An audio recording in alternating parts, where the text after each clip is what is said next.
अभी रामचरितमानस पे कितना विवाद है, कष्ट होता है। जबकि बाबा ने लिखा है एकदम स्पष्ट कि भैया स्वांतः सुखाय तुलसी रघुनाथ गाथा।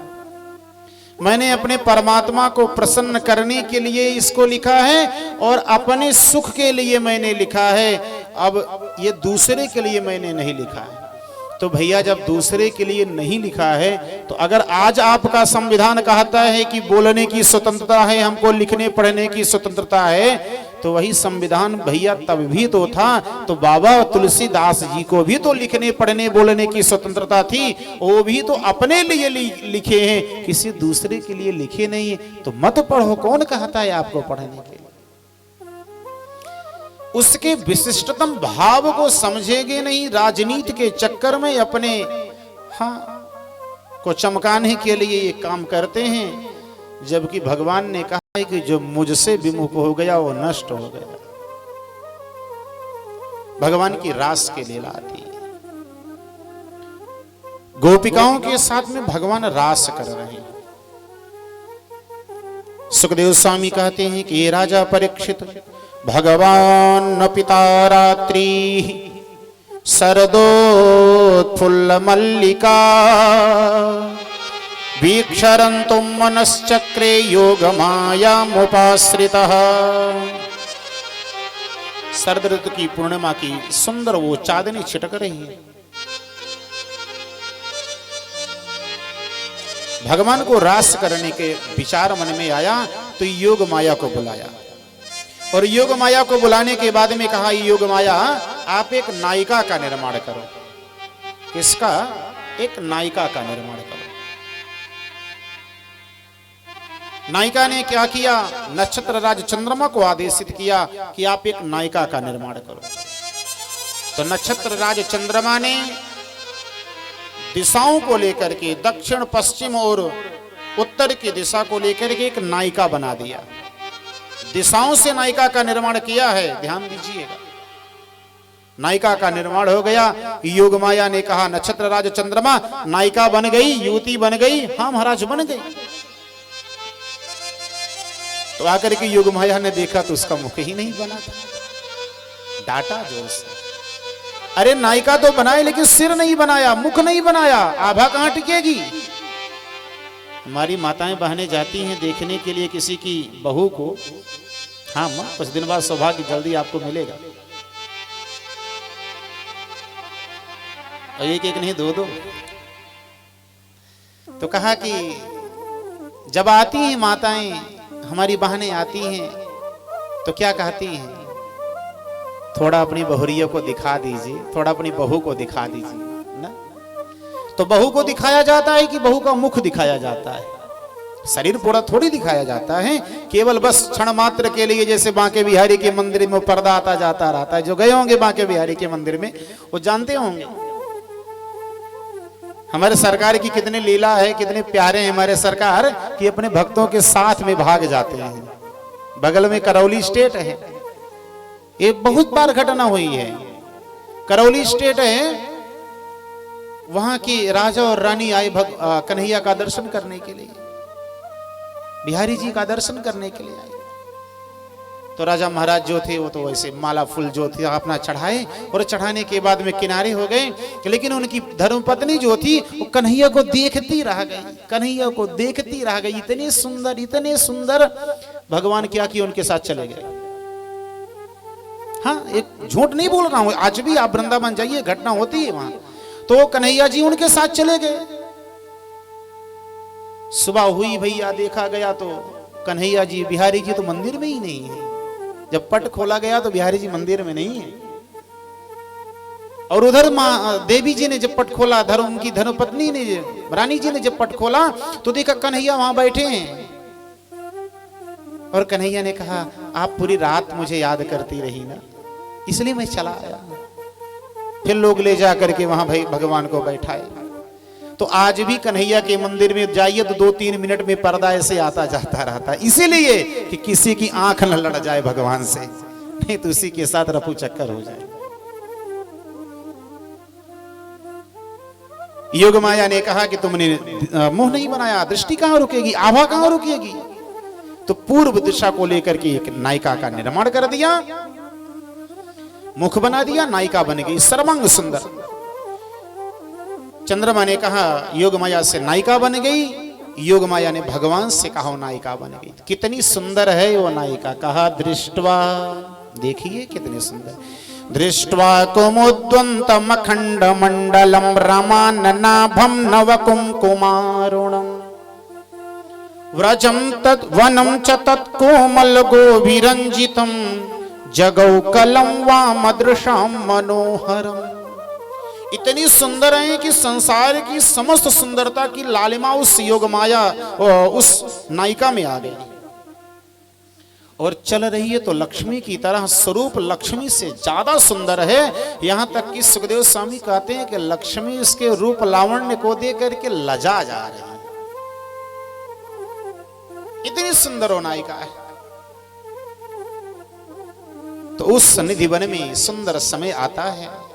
भगवान ने क्या किया, आज पहली बार उस युवती के साथ में योग नायिका के साथ में होते हैं तो पहली बार मेरे कन्हैया ने बांसुरी बजाई है, पहली बार मेरे कन्हैया ने वो बांसुरी बजाई है।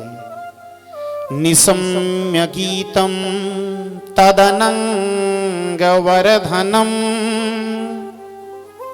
व्रज स्त्रिय कृष्ण गृहीत मानसा।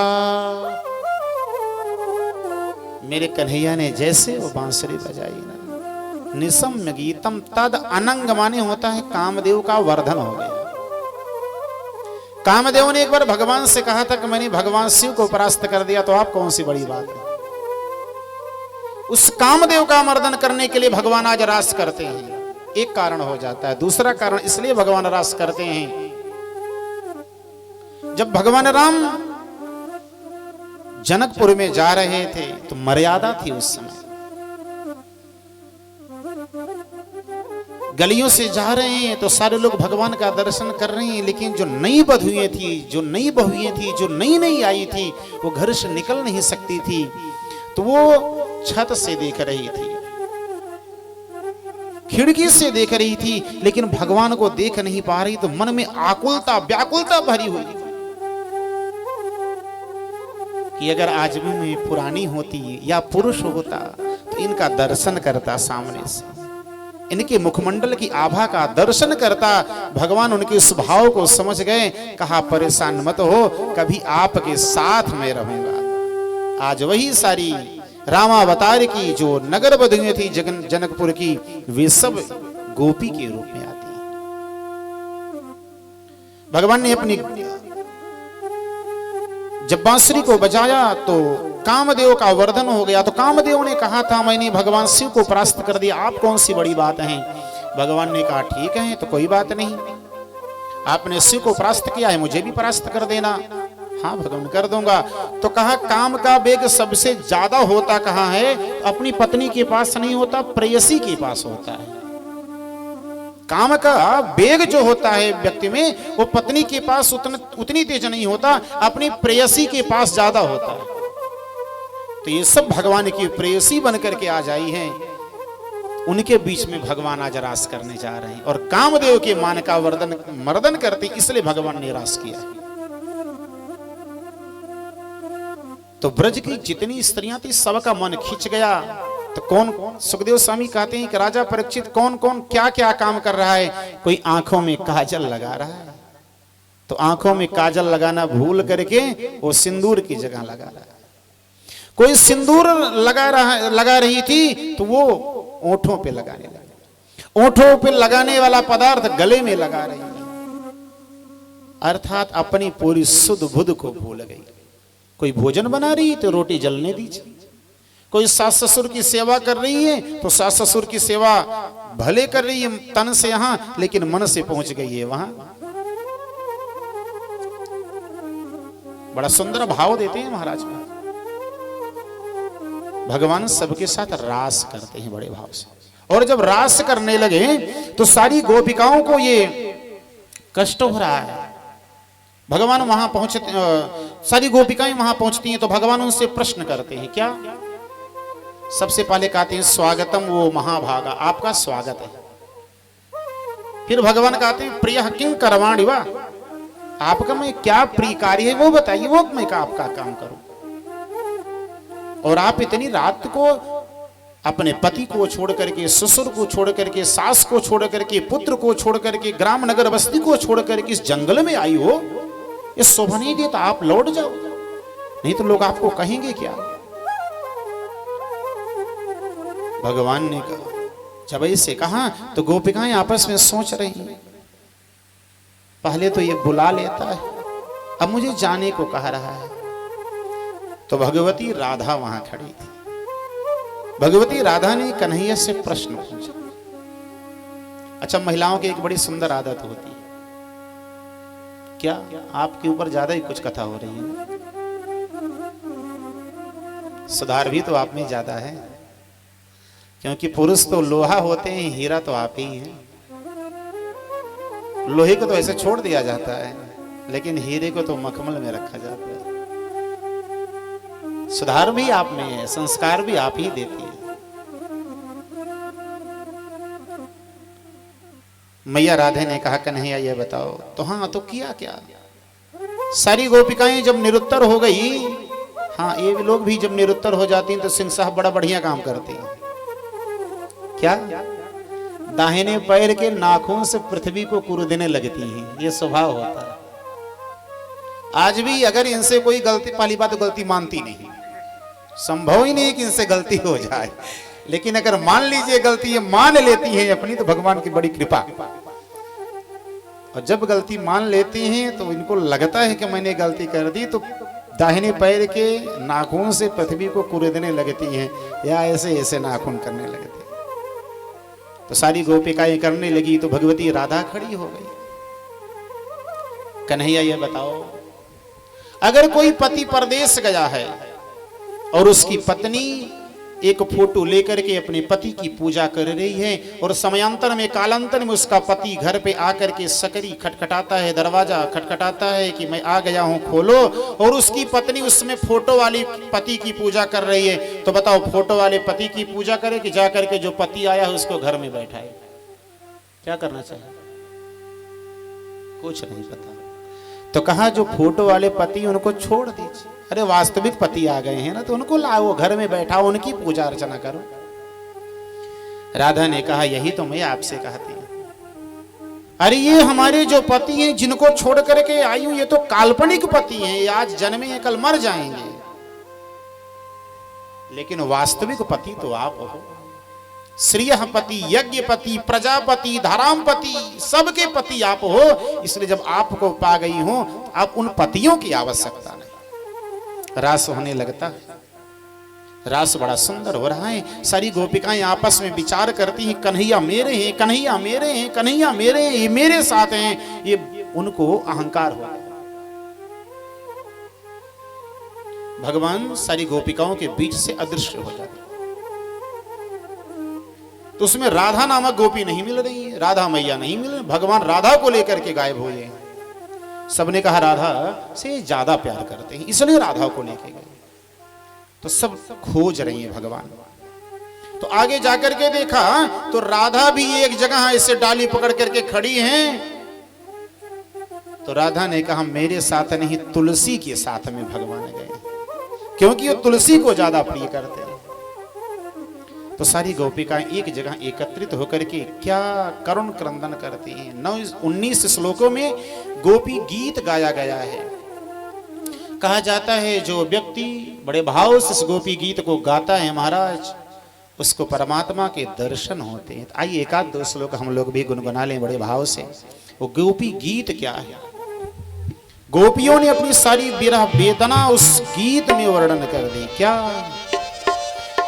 जयति तेधिकं जन्मना ब्रजः श्रयत इंदिरा सस्वदत्र हि जयति तेधिकं जन्मना ब्रजः इंदिरा ससुरत ही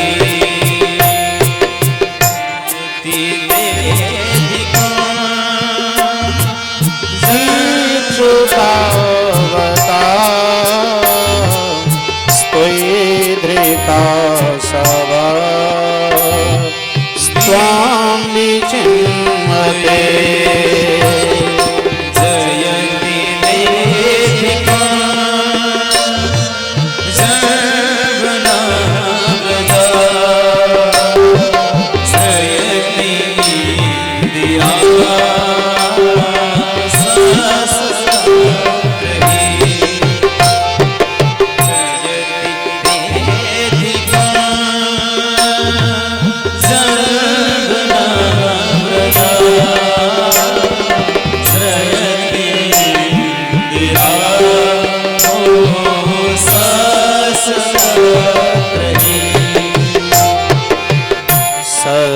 सरदुदास ये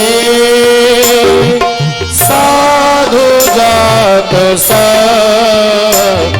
सरसी जोदर श्री मुसात्रिसा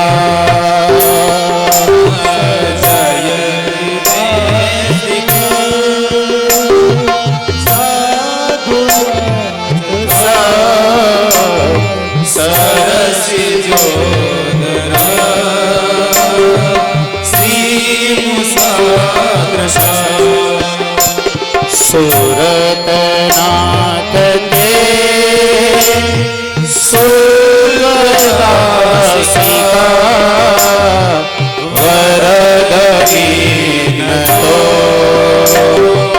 नेह किंवद सूरत नाथ ते सुरदासिका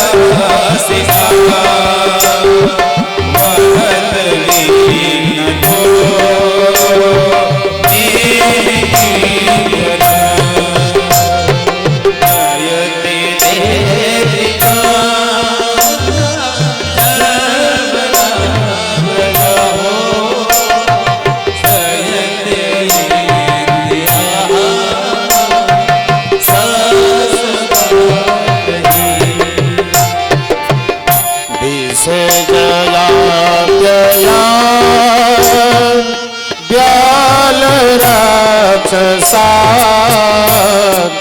वर्ष मारुता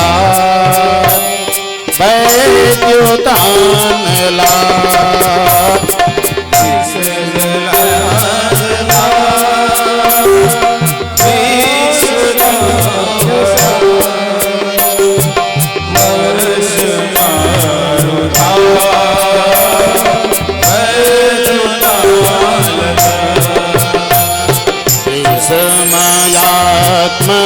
आत्मजात विश्व तो भया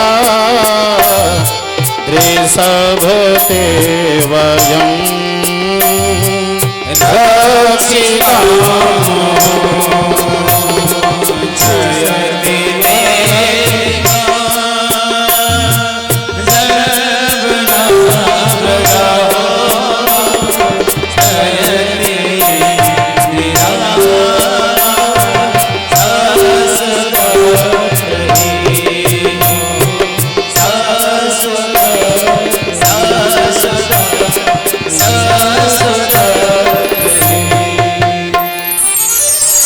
जन्मना हे भगवान जयत तेधिकम, आपके जन्म लेने मात्र से ही इस ब्रज की शोभा बढ़ गई। आपके जन्म लेने मात्र से ही इस ब्रज की शोभा बढ़ गई और आज हम सबको छोड़ करके आप चले गए। हे नारायण, नेह किंबधा, आपने मेरे नेह का वध क्यों कर दिया। अनेक प्रकार से गोपिकाएं बड़े भाव से स्तुति करती हैं और अंत में कहते हैं यत्ते सुजात चरणाम्बुरहंस्तेस भीता सनई प्रिय दधी मही कर कशेष। तेना टवी मटसित व्यथते न किंचित कोपाद्रभि भ्रमदग्री भवदा युषाम। अरे मेरे वक्षस्थल बहुत कठोर है कन्हैया और तुम्हारे चरण बहुत कोमल है। जबकि वक्षस्थल से ज्यादा भगवान के चरण कोमल ही बता रहे। अरे आप भ्रमण कर रहे होगे तो कांटे आपको चुभ रहे होंगे, हे कन्हैया। बड़ी स्तुति करती हैं आज वैसे भगवान उन सब के बीच में प्रकट हो जाते हैं। उनके उस कर्ण क्रंदन को सुन करके और कर्ण क्रंदन को सुन करके प्रकट होकर के समस्त गोपिकाओं की उस भाव को समझ करके मेरा वो कन्हैया बड़े प्यार सबके साथ में रास करता है। तो रास की एकाध पंक्ति को केवल हम अवगाहन करते हुए फिर हम आगे कथा में प्रवेश कर क्या भगवान का वो दृश्य उपस्थित होता है बड़े भाव से। जमुना तट पर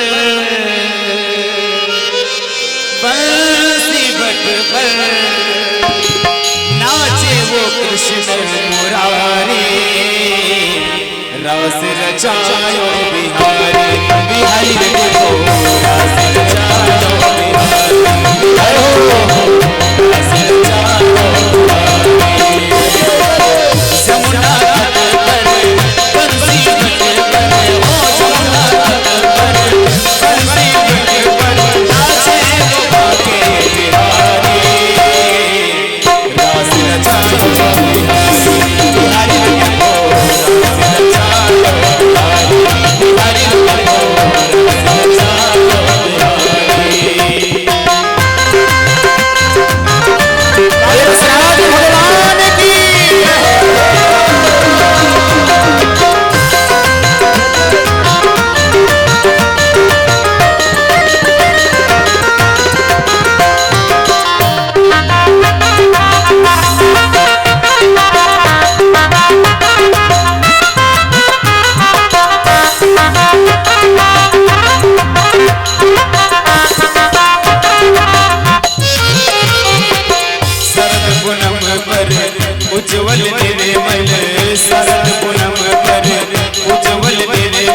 व्यासराज भगवान की। भगवान बड़ी सुंदर रास करते हैं और रास का प्रसंग बस यही प्रणाम करते हैं, आगे बढ़ते हैं। अरिष्टासुर का भगवान उद्धार करते हैं, केसी आदि के द्वारा भगवान की स्तुति होती है। आज कंस सबको अपने घर पर बुलाता है और बुलाने के बाद में कहता है कि जितने लोगों को भेजा मैंने, अकासुर, बकासुर, केसी, तृणावर्त आदि आदि जितने को भेजा, कोई वापस नहीं आया। एक काम करता हूं, कृष्ण को ही बुला लेता हूं। तो कृष्ण को बुलाने के लिए भेज किसको रहा है? अक्रूर को। भगवान के परम प्रिय हैं वो, और वो भी भगवान को मानते हैं, इसलिए अक्रूर को भेजा। अब अक्रूर जी अपने मन में सोच रहे हैं, हाँ भाव तो आएगा ना कि ये कंस मेरे आराध्य को मारने के लिए बुला रहा है। अक्रूर जी अपने मन में सोच रहे हैं, लेकिन भाव क्या दे रहे हैं कि हे नारायण, जिस परमात्मा का दर्शन करने के लिए बड़े बड़े हंस, परम हंस, कुटीचक, बहुतक, अमलात्मा, विमलात्मा, बड़े बड़े सन्यासी ऋषि जिसका दर्शन नहीं कर पाते, आज मैं उसका दर्शन करूंगा, उसको लेके आऊंगा। अपने मन में सोच रहे हैं। तो कहा प्रदक्ष, अच्छा सोच क्या रहे हैं कि भगवान के कैसे स्वरूप का दर्शन करूंगा। द्रक्षा में नूनम सुकपोल नासिका स्मितावलोका अरुण कंजलोचनम मुखम मुकुंदस्य गुडालकावृतम प्रदक्षिणम में प्रचरन्ति वही मृगा। मैं भगवान के गुडाल वृत्त का दर्शन करूंगा, भगवान की नासिका का दर्शन करूंगा, भगवान के कपोल का दर्शन करूंगा। ऐसे ऐसे मन में सोच रहे हैं अक्रूर जी। तब तक उनके दाहिनी तरफ से एक मृग निकल गया। मानो अक्रूर जो तुम सोच रहे हो तुम्हारा वही कार्य सिद्ध होगा। अक्रूर जी रथ पर सवार हुए, सुबह के चले हैं महाराज। मथुरा से ब्रज की दूरी, वृंदावन की दूरी ज्यादा नहीं है।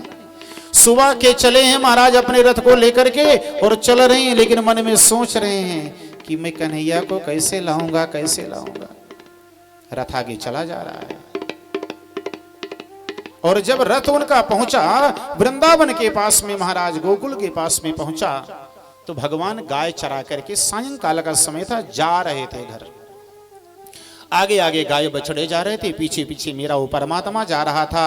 तो जब अक्रूर जी ने देखा कि वृंदावन में उस धूल में भगवान के पद चिन्ह को, तो उतर गए रथ से, कूद पड़े। और कूदने के बाद में उस रज को उठा करके अपने ऊपर डाल रहे, हाँ ऊपर अपने डाल रहे हैं। और उस पद चिन्ह का अनुसरण करते हुए, अनुगमन करते हुए कहां चले जाते हैं? गौशाला में पहुंच गए। जब गौशाला में पहुंच गए तो भगवान गायों को इधर से उधर कर रहे थे। जैसे पहुंचे अक्रूर जी, तो भगवान को देखते ही उनके चरणों में गिर पड़े। अब बार बार भगवान कह रहे हैं, अरे चाचा उठो, अरे चाचा उठो, अरे चाचा उठो, लेकिन चाचा उठ नहीं रहे हैं। क्यों नहीं उठ रहे हैं? भाव से नहीं उठ रहे हैं। अभी कुछ दर्शन करना, इसलिए नहीं उठ रहे हैं। तो भगवान झुक पड़े उनको उठाने के लिए। तो भगवान के उस गुडालका वृत्त का दर्शन कर लिया। कैसे कर? अच्छा, गुडालका वृत्त कहते किसे? कोई बालक हो, सुंदर सा श्यामला सा बालक हो, उसके बाल घुंघराले घुंघराले हो। देखिए किसी किसी बालक के बाल बड़े घुंघराले होते हैं, सुंदर। तो वो सांवले बालक का वो सुंदर घुंघराला बाल जब उसके मुख पर आ जाता है, तो वही कहते हैं गुडालका वृत्त। सुंदर जैसे भगवान झुके तो भगवान के जो बाल थे वो भगवान के मुख पे आ गए। अक्रूर जी ने अपना मुख ऊपर कर लिया, भगवान के सुंदर दिव्य दर्शन को पा गए, संतुष्ट हो गए। सुख लेके जाते हैं, भगवान उनको सुंदर आसन देते हैं और देने के बाद में उनको सबसे पहले एक गाय देते हैं। और एक गाय का दान देने के बाद में उनको बड़ा उनका स्वागत सत्कार करते हैं और 4 प्रकार के कई व्यंजन बनवाए हैं। कौन कौन? एक खाने का व्यंजन होता है, 4 प्रकार के व्यंजन कई प्रकार भगवान दिए हैं। एक खाने का, एक पीने का, एक चूसने का, एक चबाने का। ये 4 प्रकार के व्यंजन होते हैं, अम्मा याद कर लीजिए।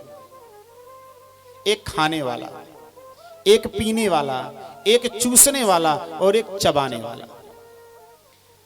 तो इतना आइटम भगवान बनवा करके रख दिए हैं अक्रूर के लिए कि अगर अक्रूर जी एक बार जिस चटनी में उंगली डाले, दोबारा उस चटनी में उंगली डालने की आवश्यकता नहीं पड़ी। अगर एक बार जिस रोटी को तोड़ लिया तो फिर दोबारा वो मक्के वाली, बाजरा वाली, आदि आदि आदि वाली रोटी बनवाए। बड़ा सुंदर स्वागत करते हैं। उसके बाद में भगवान ने पूछा, कारण तो जानते ही क्यों आए हैं, लेकिन पूछा कंस मामा ठीक हैं, वहां के मेरे पिताजी माताजी ठीक हैं, सारे लोग ठीक तो आनंद से हैं। हे चाचा, अब आप बताइए आए क्यों हुआ। अक्रूर जी ने कहा, कन्हैया आप तो जानते हो मैं आया क्यों, मेरे आने का कारण क्या है ये तो कन्हैया आप जानते हो। मैं आपको लेने के लिए आया, मुझे आप लेने के लिए आए हो चाचा, ठीक है, लेकिन लेके चलोगे कैसे, मुझे लेके चलोगे कैसे, आप कैसे समझाओगे मेरी मैया को, मेरे पिता को, मेरे ग्वाल बाल को, मेरे सगे संबंधियों को कैसे समझाओगे। कहा ये मैं नहीं जानता, ये आप जानो कन्हैया। नंद बाबा आते हैं, अक्रूर जी का स्वागत करते हैं। उसके बाद पूछा अक्रूर बाबा ने कि आप क्यों आए हैं। अक्रूर जी ने उनसे बताया कि आपके कन्हैया को कंस बुलाया, और आप ये जानिए ये आपका जो लाला आपने अपना मान के बैठे हैं ना, ये आपके लाला नहीं, ये आपके लल्ला नहीं, ये देवकी और वसुदेव की।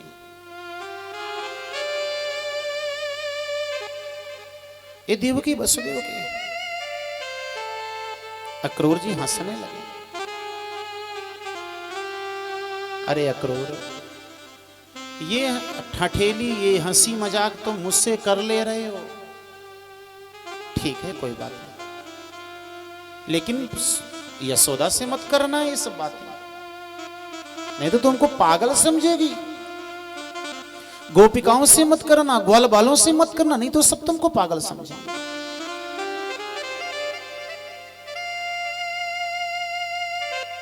मैं यशोदा उस बात को सुनी, अक्रूर से आके कहती हैं, अक्रूर तुम कह रहे हो कि मेरे लाला नहीं है। अरे अगर सबसे पहले कन्हैया ने किसी को मां बोला है तो मुझे बोला, सबसे पहले बाबा किसी को बोला है तो नंद बाबा को बोला। अगर सबसे पहले दूध किसी का पिया है तो मेरे स्तन का दूध पिया। बाबा की उंगली को पकड़ करके मेरी इसी आंगन में चला है, मेरे आंगन में इसने क्रीड़ा की है, और तुम कह रहे हो कि देवकी और वसुदेव के मेरे पूत नहीं हैं। अरे अक्रूर, मुझसे तो कह रहे हो, लेकिन गोपों से, गोपिकाओं से मत कह। ऐसा कहती कहती मैया के बहुत सारे भाव आते हैं, थोड़ा समय अभाव है, मैया बेहोश हो जाती। सुबह उठा, भगवान तैयार हो गए, बलराम तैयार हो गए। गोप लोगों को पता चल गया था कि कन्हैया को लेने के लिए अक्रूर नामक कोई प्राणी आया है, वो लेके जाएगा, वो लेके चला जाएगा। आज सब बेसुध हो गए, रथ को चारों तरफ से घेरे लिए, चारों तरफ से रथ को घेरे लिया। गोपिकाएं आ गई, समाज के बंधन से बंधी हैं गोपिकाएं, लेकिन फिर भी कहती है विधाता, तुमको तनिक भी दया नहीं आई। अरे पहले तो तुमने इस आत्मा, उस परमात्मा का मेल कराया, और मेल कराने के बाद में जब मन ऊब गया तो जो बच्चे जैसे खिलौना खेलते हैं वैसे तोड़ दिया तुमने। भगवान रथ पर बैठे हैं, गोपिकाएं उनको जाने से रोक रही हैं। भगवान रुक नहीं रहे हैं, और तो सारी गोपिकाएं कैसे कर रही हैं, एवं ब्रुवाणाम विरह तोरा भृशाम ब्रजस्त्रिय कृष्ण विसक्त मानसा। कृष्ण के प्रेम में पागल होकर के वे सारी गोपिकाएं अधीर हो गई और बुला देती हैं क्या, विसृज्य लज्जाम रुरुदुः सुस्वरम गोविंद दामोदर माधवे। हे गोविंद, हे दामोदर, हे माधव, ऐसे ऐसे नामों से भगवान को पुकारते। बड़ा सुंदर भाव देती है कि आज मेरा मन, तुम मुझसे क्रीड़ा कर लिए, क्रीड़ा करने के बाद में तुम्हारा मन उब गया तो मुझे छोड़ के चले जा रहे हो छलिया मोहन। विचार करिए, कोई युवक परदेश जा रहा, गांव परिवार के लोग उसको छोड़ने के लिए खड़े हों और कोई नवयुवती आकर के रोने लगे तो गांव के लोग क्या कहेंगे इसको। लेकिन आज जो गोपिका इस भाव को भी छोड़ करके कन्हैया के लिए रो रही और कहती क्या है, हे मुरलीधर, हे मुरलीधर छलिया मोहन, हम भी तुमको दिल दे बैठे।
इस प्रकार से स्तुति करती हुई वे सारी गोपिकाएं, उन सारी गोपिकाओं के बीच में से भगवान उस रथ पर बैठते हैं और रथ पर बैठ करके मथुरा की तरफ प्रवेश कर जाते हैं।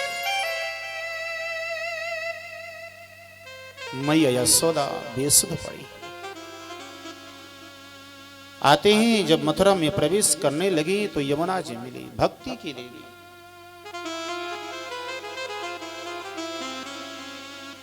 भगवान ने कहा अक्रूर बाबा स्नान कर लो, चाचा स्नान कर लो। अक्रूर स्नान करने के लिए गए तो देखा जल में भगवान के स्वरूप को कि रथ पर बैठे हुए मिले। कहा इनको तो बाहर छोड़ के आ जाऊं, रथ यहाँ अंदर कहाँ मिल गए। फिर दोबारा देखा तो बाहर बैठे मिले। फिर डुबकी लगाई तो भगवान छोटे स्वरूप में मिले, जिस स्वरूप में आए थे। सुखदेव से प्रश्न कर लिया राजा परीक्षित ने, महाराज भगवान दो स्वरूपों में दर्शन क्यों दिया दो बार। कहा मानो भगवान का ये उद्घोष है कि वृंदावनम परित्यज्य पादमेकम न गच्छ। वृंदावन को छोड़ करके मैं ये कदम दूर भी नहीं जाता। भगवान अपनी उसी बात को सिद्ध करने के लिए जिस स्वरूप में मैं मथुरा में पैदा हुआ था उस स्वरूप में मथुरा में जा रहा हूं। भगवान चतुर्भुज स्वरूप में मथुरा में पैदा हुए थे, चतुर्भुज स्वरूप में जा रहे हैं। वृंदावन में आए थे तो छोटे बन के आए थे, गोकुल में आए थे तो वो स्वरूप भगवान का यही है। मथुरा में लेके प्रवेश करते हैं और जब भगवान पहुंच गए मथुरा में तो चाचा से कहा चाचा आप यहीं मुझे छोड़ दीजिए, आगे चलिए। तो सबसे पहले भगवान को मिलता कौन है, धोबी मिलता। भगवान ने धोबी से कहा मामा ये कपड़े मुझे थोड़ा पहना दो। धोबी ने भगवान का अपमान किया। अरे कहा तुम ग्वाल बाल हो और तुम क्या जानो इस राजा के वस्त्र को धारण करना। भगवान का बड़ा उपहास करता है। भगवान ने कहा पुराने जन्म का हिसाब बराबर करना है, इसलिए रजकस कराग्रेण सिरह कायाद पातय। एक जोर से कराटा खींच के मारा भगवान ने, थप्पड़ मारा। उसका शरीर जो था, सिर जो था वो धड़ से अलग हो गया। अन्य जितने भी धोबी थे वे सब भाग जाते हैं। भगवान उन कपड़े को धारण कर लेते हैं। अब कपड़े को धारण करने के बाद में भगवान आगे बढ़े तो एक भगवान को दर्जे मिल जाता है। उससे कहा भगवान ने मामा ये मेरे कपड़े बहुत बड़े हैं, थोड़ा छोटे कर दो। भगवान के स्वरूप को देख करके कहा कन्हैया जब से आप पैदा हुए तब से लेकर के आज तक मैं रोज एक सेट आपके लिए बनाता हूं, जो पसंद आए पहन लो। भगवान एक सुंदर वस्त्र धारण करते हैं। अन्य बलराम आदि भी धारण कर लेते हैं। उसके बाद आगे बढ़े तो एक माली मिल जाता है। भगवान उससे माला धारण करते हैं। आगे भगवान पहुंचते हैं तो एक कुब्जा मिल जाती है। भगवान ने उससे कहा ये सुंदरी, भगवान की तरफ तिरछी नजर से देखा, कहा मुझे सुंदरी कहा रहे हो। भगवान ने कहा तुम सुंदरी हो, तो ही तो सुंदरी कहा रहे हैं। कहा अरे मैं कहाँ सुंदरी हूं। भगवान ने कहा तुम्हारा हृदय तो सुंदर है।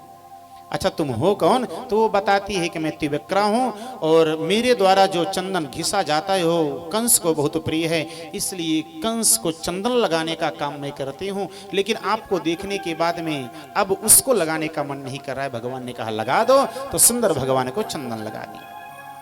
जब भगवान को चंदन लगा देती है तो भगवान ने भी क्या किया, अपने दाहिने पैर की अंगूठे से उसके दाहिने पैर की अंगूठी को दबाया, बाएं हाथ उसकी कमर पर लगाया, दाहिने हाथ की इस 2 अंगुली से उसकी ठोड़ी पे लगाया, ऐसे जोर से खींचा, सर्वांग सुंदर के रूप में परिणित हो गई।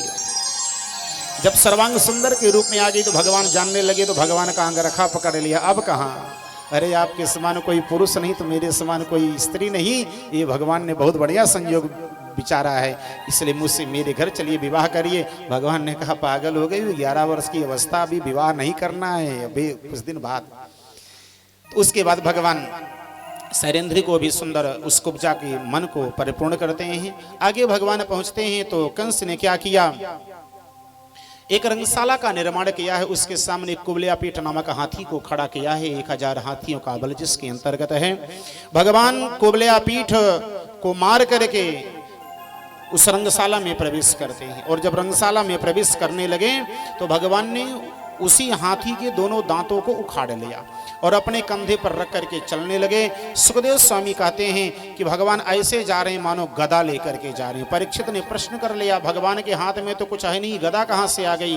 कहा भगवान ने हाथी के जो दांतों को उखाड़ा है वो पीछे जो था उसमें मांस का लोथड़ा लगा हुआ था।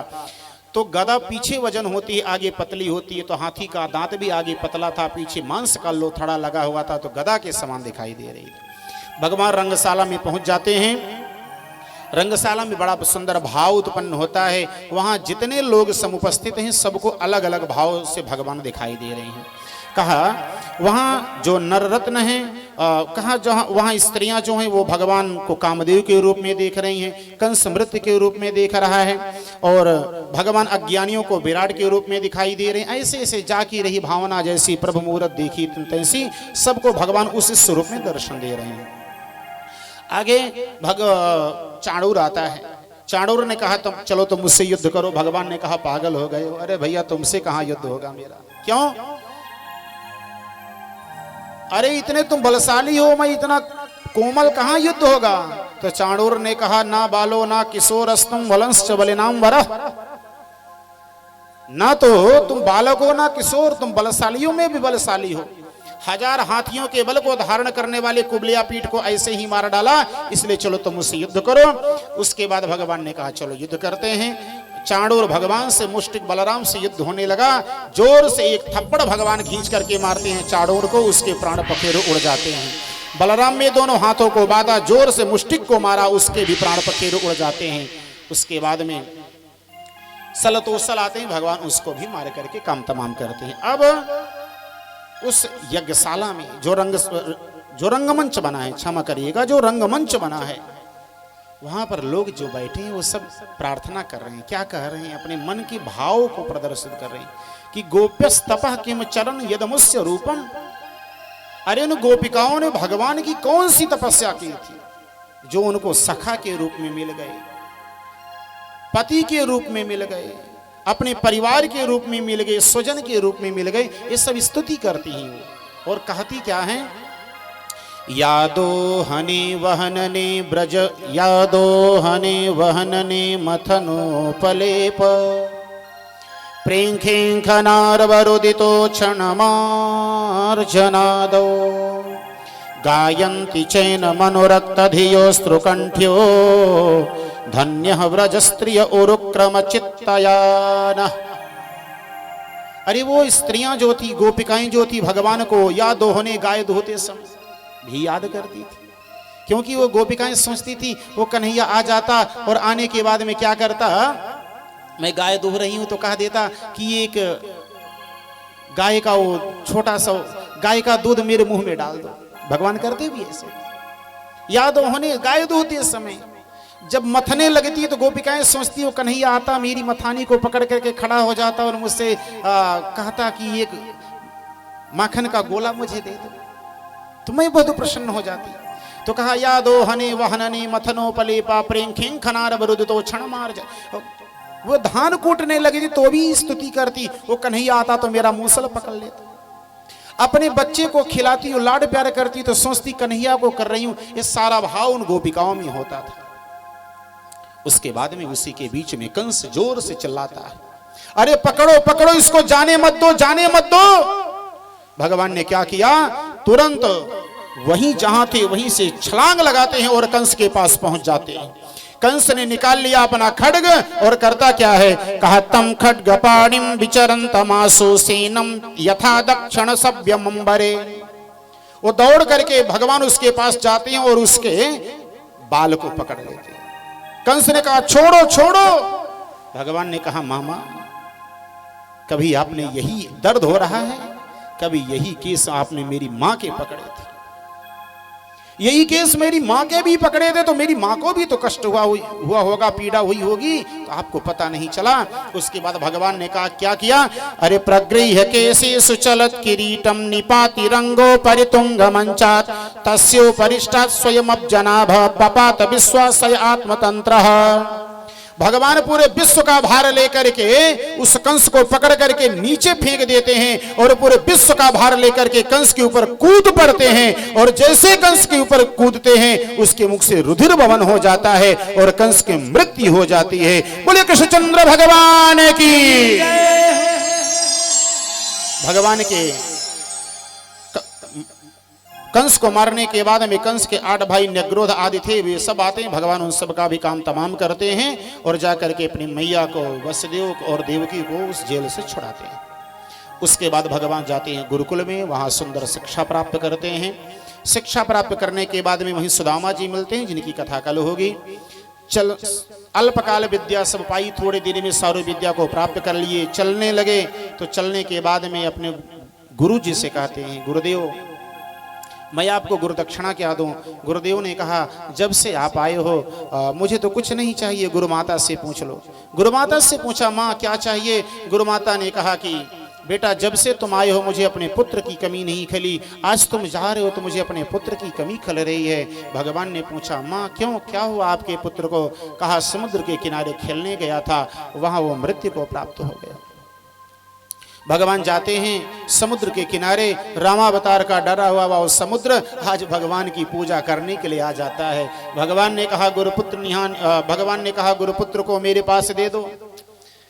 उसने कहा महाराज मैंने नहीं मारा है, मेरे अंदर एक राक्षस रहता है, पांचजन नामक राक्षस, उसने मारा होगा।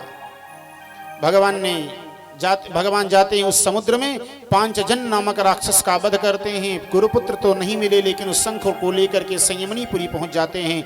जोर से भगवान ने शंख बजाया, यमराज महाराज भागते हुए चले आए और कहा भगवान आदेश क्या है? कहा गुरुपुत्र निहानीतम निज कर्म निबंधनम, गुरुपुत्र को यहाँ लाओ, उनके सारे कर्म से मुक्त कर दो।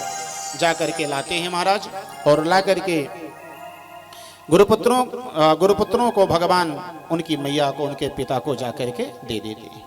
उसके बाद बड़ी एक सुंदर लीला आती है। गुरुपुत्रों को देने के बाद में भगवान इधर भगवान आज बैठे हुए हैं, विचार कर रहे हैं। उद्धव उनके पास आते हैं, देखा मन जो था वो भगवान का बड़ा उदास था। भगवान का मन जो था वो बड़ा उदास था। उद्धव ने पूछा क्यों, क्या हुआ भगवान, आपका मन क्यों उदास था? कहते हैं ये उद्धव, मैं क्या बताऊं, मेरा मन मेरे बस में नहीं। भगवान आपका मन आपके बस में नहीं, क्यों, क्या हुआ? मेरा मन जो है मेरी मां के पास है, मेरे पिता के पास, उस ब्रज में गोपिकाओं के पास है, ग्वालों के पास है। हे उद्धव, मुझे तो ब्रज भूल ही नहीं रहा है, मैं ब्रज को भूल ही नहीं पा रहा। और बड़े भाव से कहते हैं क्या, उद्धव मोहि ब्रज बिसरत नाही, उद्धव मोहि ब्रज बिसरत नाही, उद्धव मोहि ब्रज बिसरत नाही।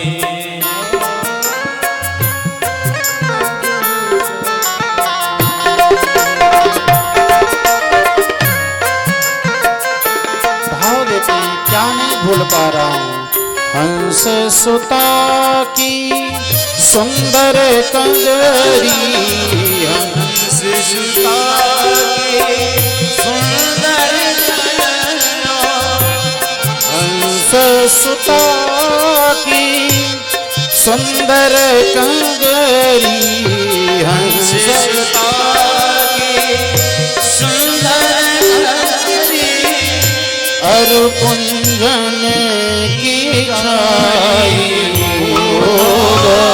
मोहि ब्रज बिसरत नाही, मोहि ब्रज बिसरत नाही,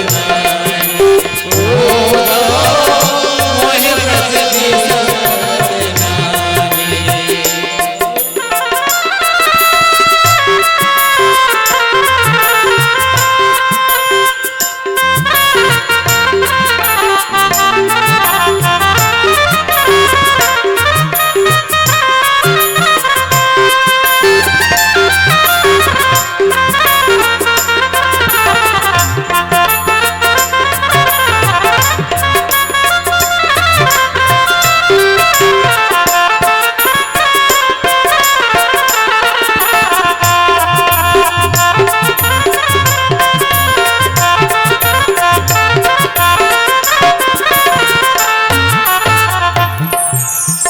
और कहते हैं कि ये उद्धव वह सुरभि वह बक्ष दोहनी खरीग दुहामन, सब बातें बता। भगवान ने कहा, उद्धव ने कहा, बा कन्हैया ये सब आपको सता रही है, अरे जो आप माया से गुण से गोपार हो, इन सब ये आपको सता रही है। कहा हाँ, तो क्या करूं, क्योंकि उद्धव को घमंड था अपने ज्ञान का। उस भगवान आज उद्धव के उस ज्ञान का खंडन करना चाहते, इसलिए सारे लीला कर रहे हैं। कहा एक काम करो, मेरा छत्र ले लो, मेरा ये दुपट्टा ले लो, रथ ले लो, चले जाओ, गोपिकाओं को ज्ञान दे के आओ। कहा ठीक है। जब से भगवान गए हैं तब से मैया यशोदा बेसुध पड़ी। बाबा नंद का तो कुछ पूछना ही नहीं। ग्वाल बाल बेचारे जो थे वे उस रास्ता पर पारी लगा करके बाट देखते थे। मान लीजिए अगर 10 लोग हैं तो 2-2 लोग पारी लगा के बैठते थे। तो हो सकता है कन्हैया आवे और हम ग्वाल बालों को ना देखे तो वापस चला जावे, इसलिए वो पारी लगा के वहीं बैठे रहते। गाय जो थी वो दूध देना बंद कर दी थी। ग्वाल बाल जो थे, बछड़ी जो थी वो अपनी मां को पीना बंद कर दिए थे। ये स्थिति आ गई बहुत सारा। आज उन सब के बीच में उद्धव जी महाराज उस रथ को लेकर आ रहे हैं। दूर से रथ आता हुआ दिखाई देता है। बस एक आध भाव दर्शन कराएंगे आपको, क्योंकि थोड़ा समय भाव विवाह तक भी चलना है, बस थोड़ा सा और लगेगा समय। एक आध का दर्शन कर लीजिए क्या होता है उस समय। उद्धव जी रथ लेके आ रहे हैं तो रथ दिखाई दे रहा है, रथ का वो छत्र दिखाई दे रहा है कन्हैया का। दौड़ पड़े सारे ग्वाल वालों से तरफ, अरे कन्हैया आ गया, कन्हैया आ गया, कन्हैया आ गया। पीतांबर भी दिखाई दे रहा था, उद्धव कन्हैया की तरह थे ये भी दिखाई दे रहा। तो दूर से वो मरते हुए व्यक्ति की आस दिखाई दी।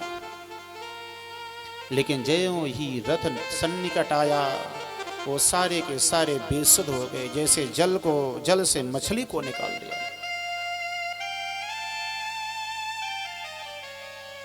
ग्वाल वाले से रथ को खेल लेते।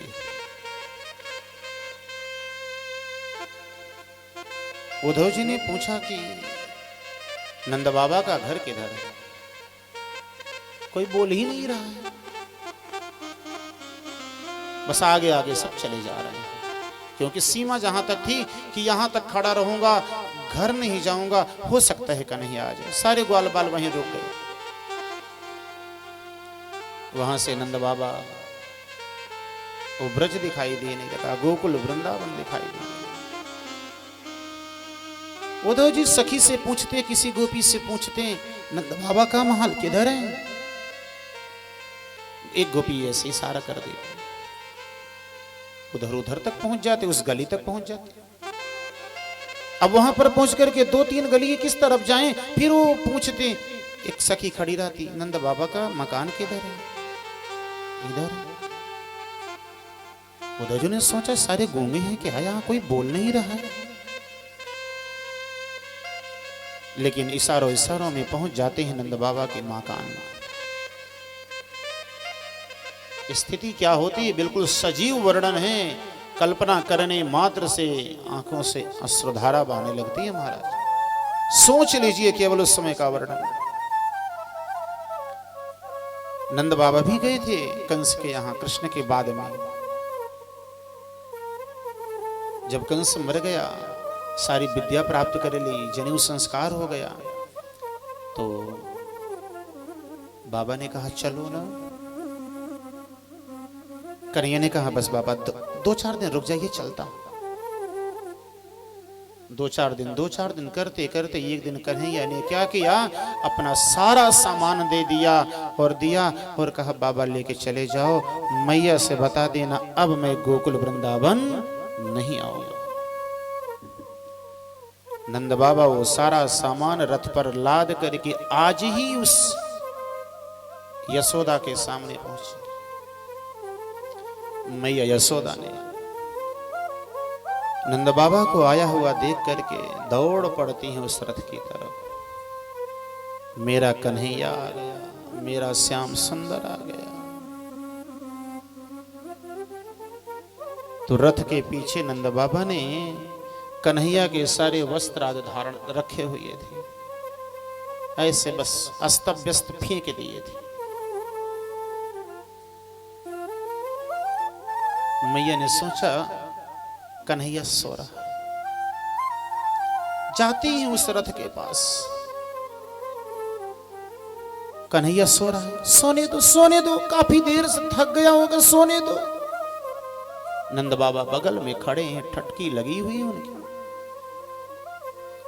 10-5 मिनट बीत गए, मैया फिर जाती हैं, लाला उठो ना, तुम्हारे लिए ये बनाई हूं, खीर बनाई हूं, खुरमा बनाई हूं, ये पकवान बनाई हूं, ये कढ़ी बनाई हूं, लाला उठो ना। लाला हूं तो उठे ना। सुबह के आए नंद बाबा, शाम हो गई, मैया बार बार रथ के पास जाती, बार बार रथ से दूर आती। नंद बाबा खड़े रो रहे।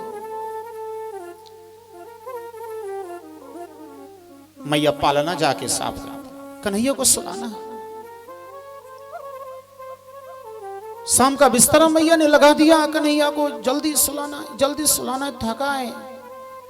शाम को हो गई तो जाके नंद बाबा से कहा, बाबा कन्हैया को उठाओ ना, सो गया है कन्हैया, क्या ज्यादा सो रहा है, थक गया है, उठाओ ना। नंद बाबा ने यशोदा को पकड़ा, आंख में रोने लगे। यशोदा तुम्हारा कन्हैया वापस नहीं आएगा, तुम्हारा कन्हैया वापस नहीं आएगा, उसने मुझे कहा।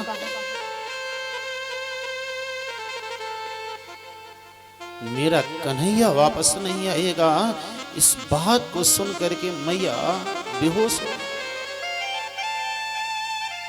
उद्धव जी सारा वृतांत देख रहे हैं।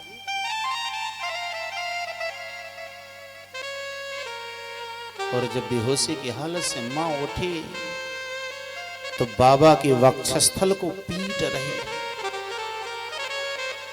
बाबा के छाती पर आघात कर रही है मैया यशोदा। बाबा तू क्यों चला आया? तू मर क्यों नहीं गया बाबा? तू वापस क्यों चला आया? हे बाबा, लगता है तूने रामायण नहीं पढ़ी है। तुमने राम जी के आदर्शों को अपने जीवन में नहीं धारण किया। तुमने रामायण नहीं पढ़ा। अगर तुम रामायण पढ़े होते तो तुम ये काम न करते, मेरे कन्हैया को छोड़ के न जाते।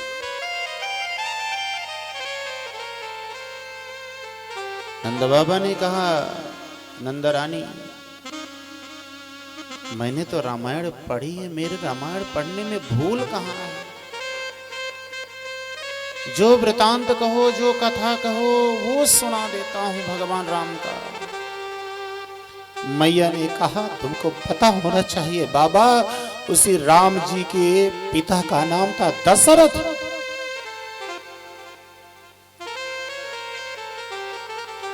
और जब राम जी वन को जाने लगे तो दशरथ जी अपने प्राणों को छोड़ दिए। अरे तू कैसा बाप है बाबा कि तू अपने कन्हैया को छोड़ के चला आया? तू मर क्यों नहीं गया बाबा? तू मर क्यों नहीं? चला क्यों आया? तू जीवित कैसे? अगर तू मर गया होता तो राजा दशरथ के बाद में, रामायण के बाद में, कृष्ण चरित्र में तुम्हारा भी नाम लिख उठता बाबा। मैं वैधव्य जीवन व्यतीत कर लेती तीनों रानियों की तरह, लेकिन तुमने मेरे कन्हैया को छोड़ के चले आए, ये मैं नहीं सहन कर पा। नंद बाबा ने कहा, यशोदा, अगर मैंने रामायण नहीं पढ़ी तो तुमने भी रामायण नहीं पढ़ा। हाँ, तुमने भी उस नहीं पढ़ा। यशोदा जी ने कहा, मेरे रामायण पढ़ने में त्रुटि कहां है वो तो बता दो। नंद बाबा ने कहा, यशोदा, तुमको पता होना चाहिए 14 वर्षों के बाद में जब मेरा वो राम 14 वर्षों के बाद में जब मेरा वो राम उस जंगल के असह दुखों को भोग करके आता है अवध में, तो सबसे पहले अपने पिता के कमरे में जाता है। यदि भरत से उसको पता चल गया था पिता नहीं है, लेकिन फिर भी वो अपने पिता के कमरे में जाता है और पिता को ना पा करके उसी दीवाल पर मेरा वो राम अपने सिर को पटक पटक करके रोता है। मेरा वो राम रोता है। क्या तुम भी चाहती हो कि मेरा वो कन्हैया जब कभी वापस आवे तो अपने बाबा को ना पा करके इसी दीवाल पर पटक पटक करके उस अपने सिर को घायल कर ले? क्या यही चाहती हूं? मैया यशोदा ने कहा, बाबा तू धन्य, मैंने तो स्वार्थ में उससे प्यार किया था, तुमने वास्तविकता में प्यार किया। मैंने तो केवल राम के आदर्शों को पढ़ा, लेकिन तुमने अपने जीवन में उतारा बाबा। बहुत सारे वृतांत उस समय होते हैं महाराज। उद्धव जी देख करके पागल बन गए। उद्धव जी ने सोचा, हो सकता है मां और पिता हैं, पुत्र के प्रति प्यार हो सकता है, हो सकता है मां और पिता हैं, पुत्र के प्रति प्यार हो सकता है। जाकर के गोपिकाओं से ज्ञान देने लगे। गोपिकाओं को ज्ञान देते हैं।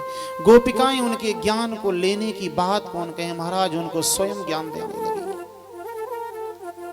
और उनको ज्ञान देते हुए वे गोपिकाएं कहती हैं, एक भ्रमर आ जाता है, उस भ्रमर को संबोधित करती हुई गोपिकाएं कहती हैं उद्धव से, हे उद्धव, जितने काले हैं ने बड़े निर्दयी होते हैं। अब डायरेक्ट नहीं कर पा रही है भगवान को, लेकिन कह रही जितने काले हैं सब बड़े निर्दयी होते हैं। एक आध दो कालों की उपमा देती हैं। क्या वो काले कैसे हैं महाराज? उद्धव सब कार्य अजमाए, उद्धव सब कार्य अजमाए, उद्धव सब कार्य अजमाए, उद्धव सब कार्य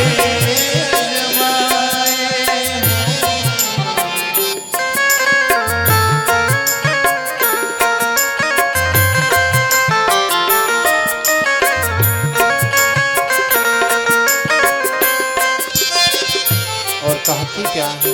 बाल को संबोधित करते, बाल काले हैं ना, इन बालों को संबोधित करते हुए वे गोपिकाएं कहती हैं, काला केस सिरन पर राखे, काला केस सिरन पर राखे, काला केस सिरन पर राखे, काला केस सिरन पर राखे, तेल फुलेल लगाए, तेल फुलेल लगाए, उद्धव सब कार्य अजमाए, उद्धव सब कार्य अजमाए।